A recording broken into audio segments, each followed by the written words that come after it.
আসসালামু আলাইকুম, welcome to Sabbir ICT academy. ICT practical class 3 তে সবাইকে স্বাগতম জানাচ্ছি। এবং আজকের এই ক্লাসে আমরা দেখব এইচটিএমএল এ বিভিন্ন টেক্সট ফরম্যাটিং এর ব্যবহার। বিগত যে ক্লাসগুলো হয়েছে তিনটি, এই ক্লাসগুলো যারা না দেখেছি তারা আমরা এই প্লেলিস্ট থেকে আগের ক্লাসগুলো দেখে এই ক্লাসটি শুরু করব, তাহলে আমাদের বুঝতে সুবিধা হবে। তো আজকের ক্লাসে আমরা যেহেতু টেক্সট ফরম্যাটিং নিয়ে কাজ করব এবং এই ক্লাসটি হচ্ছে দুইটি পার্টে থাকবে, পার্ট 1 এবং পার্ট 2। আমাদের অনেকগুলো টেক নিয়ে যেহেতু আলোচনা করতে হবে, তো ক্লাসটি আমি হচ্ছে শর্ট করে স্টেপ বাই স্টেপ করাচ্ছি। তো প্রত্যেকটি ক্লাস অবশ্যই স্টেপ বাই স্টেপ দেখে নেবেন, তাহলে হচ্ছে বুঝতে সুবিধা হবে। সো শুরু করি আজকের ক্লাসটি। আজকের ক্লাসে আমাদের সর্বপ্রথমে যে ট্যাগ নিয়ে আলোচনা করব সেটি হচ্ছে পি ট্যাগ। পি ট্যাগ হচ্ছে একটি প্যারাগ্রাফ তৈরি করার জন্য ওয়েব পেজে ব্যবহার করা হয় এবং খুবই গুরুত্বপূর্ণ। আমরা যতগুলো ফরম্যাটিং দেখব সবগুলো দেখব যে পি ট্যাগের মাঝে অন্যান্য ট্যাগগুলো ব্যবহার করা হয়েছে। তো আমি জাস্ট একটি ওভারভিউ দিয়ে আমরা সরাসরি হচ্ছে নোটপ্যাডে চলে যাব। আমরা কোড এডিটর থেকে ডাইরেক্ট ওয়েব পেজে কিভাবে এই ট্যাগগুলোর আউটপুটগুলো শো করা যায় বা দেখা যায় সেই বিষয়গুলো দেখব। তো আমরা বলেছি প্রথমে হচ্ছে পি ট্যাগ মানে হচ্ছে প্যারাগ্রাফ ট্যাগ, এর পরবর্তী আমরা পি ট্যাগের মাঝখানে কিন্তু আরো ট্যাগ লিখেছি, সেটা হচ্ছে স্মল ট্যাগ, এবং এর পরবর্তীতে লিখেছি আমরা বি ট্যাগ, এবং এর পরবর্তীতে আমরা আলোচনা করেছি স্ট্রং ট্যাগ নিয়ে, এবং এর পরবর্তীতে হচ্ছে ইউ ট্যাগ বা আন্ডারলাইন ট্যাগ নিয়ে, এর পরবর্তীতে ইনসার্টেড ট্যাগ নিয়ে আলোচনা করেছি, এর পরবর্তীতে আমরা আই ট্যাগ নিয়ে আলোচনা করেছি, এবং এর পরবর্তীতে এমফাসিস টেক্সট নিয়ে আলোচনা করেছি। তো এই ট্যাগগুলো আমরা আজকে দেখব। নেক্সট ক্লাসে হচ্ছে আমরা আরেকটি পার্ট রয়েছে, সেই পার্ট নিয়ে আলোচনা করব। সো এই পার্টের বিষয়টা আমরা কিভাবে আউটপুটে দেখতে পাই, চলো আমরা শুরু করি। তো আমরা এই স্লাইড থেকে বের হচ্ছি এবং আমরা আমাদের যে পূর্বের যে ফাইলগুলো তৈরি করেছিলাম প্র্যাকটিক্যাল ক্লাস 1-2, এইভাবে আমরা আরেকটি ফাইল তৈরি করব। তো এর জন্য আমি মাউসের রাইটে ক্লিক করে চলে যাচ্ছি নিউতে। নিউ থেকে আমরা যাব টেক্সট ডকুমেন্টে। এখানে আমরা লিখব প্র্যাকটিক্যাল ক্লাস। ফাইল নেমটি আমরা হচ্ছে আমাদের ক্লাসের নাম অনুযায়ী দেব, প্র্যাকটিক্যাল ক্লাস 03, এবং যেহেতু দুইটি পার্টে আলোচনা করব এর জন্য আমরা এটার নাম দিয়ে দিচ্ছি পার্ট 10101। এবং আমাদের যে ফাইলটির শেষে txt থাকে, আমরা জানি যে এখানে আমাদের লিখতে হয় html। লিখে আমরা ডাবল এন্টার করলে আমার কিন্তু ফাইলটা রেডি। আমি যদি ওপেন করি আমি দেখতে পাবো আমাদের এটার মধ্যে কোনো কিছুই নেই, বিকজ অফ আমরা কোড এডিটরে কোনো ট্যাগই লিখিনি, যার ফলে আমরা এখানে কোনো আউটপুট দেখতে পাচ্ছি না। তো আউটপুটটা দেখার জন্য আমার কি করতে হবে, আমাকে অবশ্যই এই যে আমরা ফাইলটি তৈরি করলাম, ওয়েব পেজের যে ডকুমেন্টটি তৈরি করলাম, এটাকে আমরা ওপেন উইথ দিয়ে নোটপ্যাডে ক্লিক করব। এবং নোটপ্যাডে ক্লিক করার পরবর্তীতে আমাদের যে HTML এর স্ট্রাকচার রয়েছে সেই স্ট্রাকচারটি আমি খুব দ্রুত তৈরি করে নিব। আমরা যারা বিগত ক্লাসগুলো দেখেছি আমরা জানি কিভাবে এই ডকুমেন্টটি অর্থাৎ এই স্ট্রাকচারটি তৈরি করতে হয়, সেটা আমরা জানি। প্রথমে আমাদের লিখতে হয় ডক টাইপ HTML, এবং এর পরবর্তীতে আমাদের লিখতে হয় HTML, এবং এর পরবর্তীতে আমরা লিখি হচ্ছে হেডের আন্ডারে আমাদের থাকে টাইটেলে আমরা কি দিব, টাইটেলে আমরা দেব প্র্যাকটিক্যাল ক্লাস 03 পার্ট 1, এবং হচ্ছে আমার টাইটেল ট্যাগটি শুরু হয়েছিল, টাইটেল ট্যাগটা স্ল্যাশ টাইটেল দিয়ে আমরা শেষ করে নিচ্ছি। এর পরবর্তী হেড সেকশনটা শুরু হয়েছিল, হেডটা কিন্তু আমার শেষ হয়ে যাবে।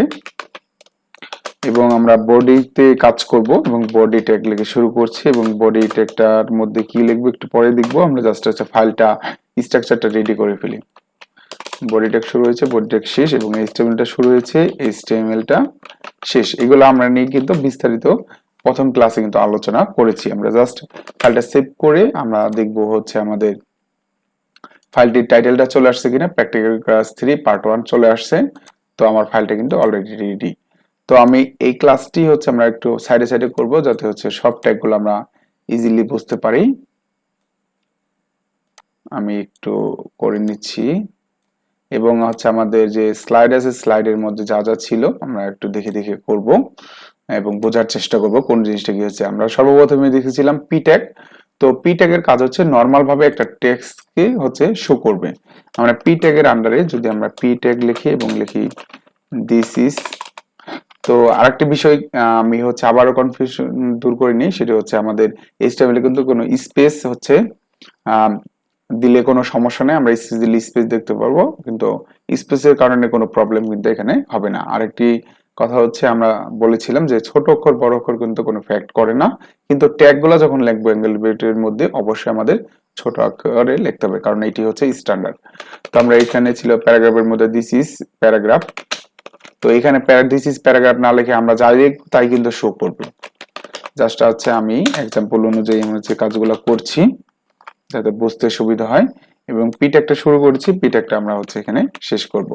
এই ফাইলটাকে যদি কন্ট্রোল এজ এ সেভ করি এবং এখানে রিলোড দেই, আমরা দেখতে পারবো দিস ইজ প্যারাগ্রাফ কিন্তু চলে আসছে। আমরা ট্যাগের মধ্যে যা লিখেছি আমরা কিন্তু প্যারাগ্রাফ আন্ডারে সেটাই পেয়েছি। এর পরবর্তীতে আমি হচ্ছে একটু ইন্টার দিয়ে নিচে চলে যাই, এখানে আমি লিখব পি ট্যাগ, পি ট্যাগ লিখে আমরা এখানে লিখব হচ্ছে স্মল ট্যাগের ব্যবহারটা দেখব, স্মল, এবং স্মল ট্যাগের আন্ডারে আমরা একটা টেক্সট লিখে দেব, দিস ইজ স্মল ট্যাগ বা স্মল টেক্সট লিখতে পারি, টেক্সট। পি ট্যাগটা শুরু হয়েছিল, পি ট্যাগটা শেষ হবে অবশ্যই, কিন্তু এর আগে আমাদের স্মল ট্যাগটা শেষ হবে। কথা মাথায় রাখতে হবে, যে ট্যাগগুলো পরে শুরু হয় সেই ট্যাগগুলো কিন্তু আগে শেষ করতে হয়। যেমন স্মল ট্যাগটা পরে শুরু হয়েছে, স্মল ট্যাগটা আগে শেষ হবে, এরপরে পি ট্যাগটা শেষ হবে। আমরা এখানে পি ট্যাগটা শেষ করব। এটা যদি কন্ট্রোল এজ এ সেভ করি, আমরা যদি ব্রাউজারে রিলোড দেই, তাহলে আমরা দেখতে পারবো দিস ইজ স্মল টেক্সট নামে আরেকটি লেখা কিন্তু চলে আসছে। তো এই নরমাল হচ্ছে, আমি একটু বড় করে দেখাই, এই দিস ইজ প্যারাগ্রাফ ট্যাগ এটা কিন্তু শুধুমাত্র পি ট্যাগের মধ্যে ছিল, কিন্তু দিস ইজ স্মল টেক্সট এইটা কিন্তু হচ্ছে পি ট্যাগের মাঝখানে স্মল যে ট্যাগ ছিল এই ট্যাগের কারণে কিন্তু এই লেখাটা ছোট চলে আসছে। এবং এর পরবর্তীতে আমরা চলে যাব, এবং অবশ্যই সবগুলো আমরা পি ট্যাগের আন্ডারে লাগবো। পি ট্যাগ শুরু করলাম, পি ট্যাগের পরবর্তীতে আমরা এখন দেখবো B tag, that's mean bold tag. B ট্যাগের মধ্যে লেখাগুলো কিরকম আসে আমরা যদি দেখি, দিস ইজ বোল্ড টেক্সট, এবং বি ট্যাগটা শুরু হয়েছিল, সর্বপ্রথম আমি বি ট্যাগটা শেষ করব, এর পরবর্তীতে আমরা পি ট্যাগটা শেষ করব। আমরা যদি কন্ট্রোল এস দিয়ে সেভ করি, আমাদের যে ব্রাউজার রয়েছে ব্রাউজারটা একটু বড় করে নিই, আমরা ব্রাউজারটা যদি দেখি, ব্রাউজারের মধ্যে কিন্তু এটা যদি রিলোড দেই তাহলে কিন্তু এখানে চলে আসবে দিস ইজ বোল্ড টেক্সট। এটা কিন্তু পি ট্যাগের মাঝখানে আছে, কিন্তু আবার এখানে বি ট্যাগ আছে বিধায় এই লেখাটা কিন্তু পি ট্যাগে কিন্তু দিস ইজ প্যারাগ্রাফ এইভাবে কিন্তু শো করেছে। যখন আমরা পি ট্যাগের মধ্যে আবার বি ট্যাগ ইউজ করেছি, বি ট্যাগের কারণে কিন্তু এই টেক্সটটা বোল্ড হয়ে গেছে, একটু মোটা হয়ে গেছে। আশা করি আমরা বি ট্যাগের কাজটা বুঝতে পেরেছি। এখন আমরা পরবর্তীতে চলে যাব আমাদের স্ট্রং ট্যাগের জন্য। তো আমরা এটা আবার নিচে আবার পি ট্যাগ শুরু করছি, পি ট্যাগের মধ্যে আমরা ব্যবহার করব স্ট্রং লিখে, STRONG, স্ট্রং লিখে ব্যবহার করব, এবং এখানে আমরা লিখব this is strong strong text. তো স্ট্রং ট্যাগটি শুরু হয়েছে, স্ট্রং ট্যাগটি আমাদের শেষ করতে হবে, এবং পি ট্যাগটি শুরু হয়েছে, পি ট্যাগটি আমরা শেষ করব এবং সেভ করব। এবং এটার যদি আউটপুট দেখি আমরা দেখতে পারবো এই পি ট্যাগের মতোই কিন্তু এটা কিন্তু স্ট্রং টেক্সট আছে। তো ওই পেজে যখন আমরা কোনো একটি টেক্সটকে বা হচ্ছে কোনো একটি লেখাকে গুরুত্বপূর্ণ ধরি, তখন আমরা বি ট্যাগ ইউজ না করে আমরা হচ্ছে স্ট্রং ট্যাগটা ইউজ করি। এটা হচ্ছে আমাদের এসইও সার্চ ইঞ্জিন অপটিমাইজেশনের জন্য বেটার পারফরমেন্স করে। যাই হোক, তো বি ট্যাগ আর স্ট্রং ট্যাগের আউটপুটটা সেমই আমরা দেখতে পাবো। এর পরবর্তীতে আমরা আলোচনা করব আরেকটি ট্যাগ নিয়ে, পি ট্যাগটা লিখে নিই, সেটা হচ্ছে আমাদের ইনসার্টেড টেক্সট। না, এর পরবর্তী আমরা দেখব ইউ ট্যাগটা, যেটা হচ্ছে আন্ডারলাইন ট্যাগ, সেটা আমরা দেখে নিই। ইউ ট্যাগটা শুরু করব এবং ইউ ট্যাগের মাঝখানে লিখব দিস ইজ আন্ডারলাইন ট্যাগ। আমি একটু সবকিছু লিখে দেখাচ্ছি যাতে হচ্ছে বুঝতে সুবিধা হয়। ইউ ট্যাগটা শুরু হয়েছে, ইউ ট্যাগটা শেষ, এবং পি ট্যাগটা শুরু হয়েছে, পি ট্যাগটা আমাদের শেষ করতে হবে। অবশ্যই স্ল্যাশ দিতে হবে, স্ল্যাশ ছাড়া কিন্তু ট্যাগ শেষ হবে না। আমি আবার সেভ করি কন্ট্রোল এস দিয়ে, আবার যদি রিলেট দেই আমরা দেখতে পাবো দিস ইজ আন্ডারলাইন ট্যাগ লিখেছি, এর জন্য ট্যাগ আসছে। আমরা যদি টেক্সট লিখে দিই তাহলে আমরা টেক্সট শো করব, টেক্সট। আমি যদি আবার রিলোড দিই, দিস ইজ আন্ডারলাইন টেক্সট, অর্থাৎ হচ্ছে একটা টেক্সট আসছে এবং নিচে এসে একটা দাগ আসছে, সেটা হচ্ছে আমাদের আন্ডারলাইন। এর পরবর্তীতে আমরা হচ্ছে ইনসার্টেড টেক্সট দেখব, সেটা হচ্ছে আমি একবার করে নিই।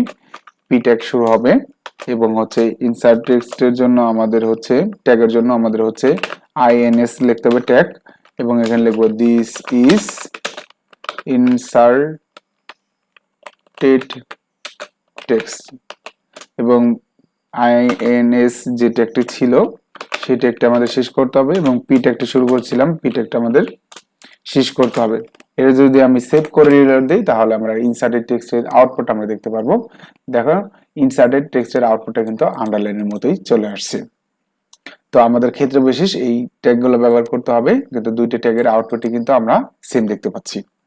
এবং পরবর্তীতে আরেকটি ট্যাগ করব, অবশ্যই পি ট্যাগের মাঝখানে করব আমরা পি ট্যাগ, এবং এর মাঝখানে আমরা দেখব হচ্ছে আই ট্যাগের ব্যাপারটা দেখব। এখন আই ট্যাগ শুরু করলাম, এখানে হচ্ছে আমরা লিখব দিস ইজ ইটালিক ট্যাগ অর্থাৎ টেক্সট। তো আই ট্যাগটা আমরা শুরু করেছিলাম, আই ট্যাগটা আমরা শেষ করব এবং হচ্ছে আমরা পি ট্যাগটা শুরু করেছিলাম, পি ট্যাগটা আমরা এখন শেষ করব। তো ইটালিক ট্যাগের কাজ হচ্ছে লেখাগুলো একটু বাঁকা করে দিবে। আমরা যে রিলোড দেই তাহলে আমরা দেখব দিস ইজ ইটালিক ট্যাগ। তো এটা কিন্তু নরমাল ট্যাগের টেক্সটের মতো না, একটু বাঁকা আসছে, আমরা দেখতে পাচ্ছি আউটপুটটা।